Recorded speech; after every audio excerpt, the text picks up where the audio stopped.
B Ed fourth semester 2022-24 practicum exam সবেমাত্র শুরু হয়েছে। অনেকেই কিন্তু কোয়ারি করছেন যে রেজাল্ট কবে আউট হবে। যদিও প্রশ্নটা একটু অপ্রাসঙ্গিক মনে হচ্ছে, কিন্তু অনেকেই বিভিন্ন কোর্সে ভর্তি হবেন, সেই কারণে কিন্তু এই প্রশ্নটা অনেকেই করছেন। যদি আমরা একাডেমিক ক্যালেন্ডার দেখি, মন গড়া কথা বললে তো হবে না, একাডেমিক ক্যালেন্ডার দেখি তাহলে অবশ্যই দেখব সেখানে কিন্তু আপনাদের যে রেজাল্ট ফোর্থ সেমিস্টারে সেটা রয়েছে in the second week of November, অর্থাৎ নভেম্বরের দ্বিতীয় সপ্তাহে কিন্তু আপনাদের টেন্টেটিভ ডেটস বিএড ফোর্থ সেমিস্টারে। তাহলে ফার্স্ট সেমিস্টারে কি আগে? না, ফার্স্ট সেমিস্টারে আগে নয়, এটা কিন্তু একাডেমিক ক্যালেন্ডার বলছে। দেখে নিই ব্যাপারটা কীভাবে হচ্ছে।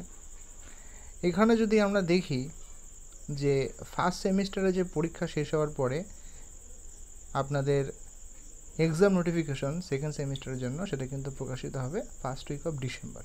আর আমরা জানি বেশ কয়েকটা সেমিস্টার বা সেশনে পরীক্ষার ঠিক এক সপ্তাহ আগে রেজাল্ট দিচ্ছে, সেহেতু নভেম্বরের লাস্ট উইকে একদম শেষের দিকে কিন্তু ফার্স্ট সেমিস্টারের রেজাল্ট আউট হবার সম্ভাবনা রয়েছে।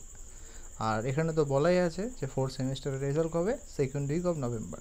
দু একদিন এদিক ওদিক হতে পারে, তার বেশি হবে না। তাহলে অবশ্যই বোঝা যাচ্ছে যে ফোর্থ সেমিস্টারের রেজাল্ট আপনাদের ফার্স্ট সেমিস্টারে আগেই বার হবে, কারণ ফোর্থ সেমিস্টার যেহেতু ফাইনাল সেমিস্টার একটু তাড়াতাড়ি করে আউট হয়, যাতে অন্যান্য কোর্সে স্টুডেন্টরা ভর্তি হতে পারে। আশা করি আপনাদের ডাউটটা একটু ক্লিয়ার হলো। যদি হেল্পফুল মনে হয় লাইক করতে ভুলবেন না। ভালো থাকবেন, ভালো রাখবেন।